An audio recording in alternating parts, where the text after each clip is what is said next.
नमस्कार दोस्तों, मैं अशोक शुक्ला और आप देख रहे हैं लाइव इंडिया न्यूज चैनल। दोस्तों, इन दिनों मुंबई के झवेरी बाजार में अब धीरे धीरे ग्राहकी बढ़नी शुरू हो गई है। जिस तरीके से पिछले हफ्ते सोने के दाम लगातार बढ़ करके $3400 को क्रॉस कर गया था, अब इसमें गिरावट देखी जा रही है। इसकी वजह यह मानी जा रही है कि जिस तरीके से यूएस प्रेसिडेंट ट्रंप ने भारतीय बाजार पर टैरिफ बढ़ा दिया था, उसके जवाब में नरेंद्र मोदी ने अपने कुछ प्रोडक्ट को टैरिफ में बढ़ा दिया है। उसका असर अब दिखना शुरू हो गया है। इस हफ्ते पिछले 3 कारोबारी दिनों में करीब 100 से $150 प्रति 10 ग्राम की गिरावट देखी गई है। इस वक्त मेरे साथ यूटी ज्वेलर्स के कुमार जैन जी हैं, उनसे जानने की कोशिश करते हैं कि आगे बाजार की दिशा और दशा क्या रहने वाले। सर, आप रिटेलर हैं और आप एकदम जमीन से जुड़े हुए हैं। इस बाजार में जिस तरीके से सोने के दाम आसमान छू रहे थे, अब उसका असर क्या दिखाई दे रहा है?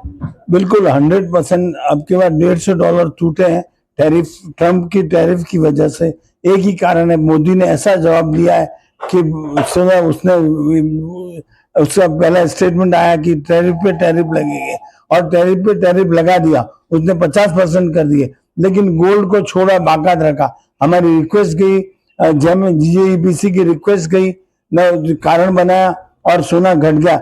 $150 सोना घटा है, ये भी एक अच्छी बात है, उसका ज्वलंत उदाहरण है।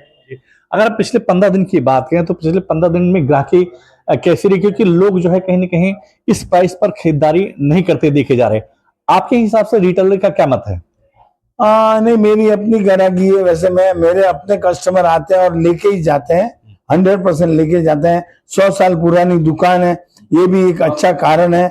और ग्राहक का विश्वास बैठा हुआ खरीदी। तो इस समय फेस्टिव सीजन चल रही है, शादियों, उसके बाद तुरंत शादियों की सीजन आ रही, सोना लॉन्ग टर्म में बढ़ने ही वाला है, ये सबके दिमाग में आ गया है अभी। लेकिन फिर भी लोग खरीदारी धीरे धीरे अपनी क्षमता के हिसाब से खरीदारी कर रहे हैं। नॉर्मल आपकी दुकान पर फिक्स आपके ग्राहक हैं, लेकिन अगर हम पूरे बाजार की बात करें तो ज्वेलरी बाजार में इसमें सुस्ती का माहौल है। और जिस तरीके से फेस्टिव सीजन आ रहे हैं, लोग वेट एंड वॉच कर रहे हैं। क्या उनको वेट एंड वॉच करना चाहिए? नहीं, मेरे हिसाब से सोना और तेज जाएगा, जैसे कि कई कारण बने हैं। एक तो चाइना के बैंकों की खरीदारी हो रही है, जोरदार बड़ी खरीदारी हो रही है, और छोटी छोटी कंट्रियां जो है वो भी ले रही है सोना। सबके दिमाग में आया कि सोना बहुत बढ़ेगा, और वाकई सोना बढ़ेगा और तेज जाएगा सोना। ये कुमार जैन साहब है, जिनका साफ कहना है कि अब जो है ज्वेलरी बाजार पर जो है थोड़े से रिटेल ग्राहक आने शुरू हो गए हैं। हालांकि पिछले कुछ दिनों से वेट एंड वॉच की पद्धति अपना रहे थे ग्राहक, लेकिन जिस तरीके से $150 एक हफ्ते में गिरावट देखी गई है अंतर्राष्ट्रीय बाजार में, ऐसे में उम्मीद लगाई जा रही है कि आने वाले दिनों में ये सोना थोड़ा और सस्ता होने की संभावना है। Ashok Shukla, live India news, Mumbai.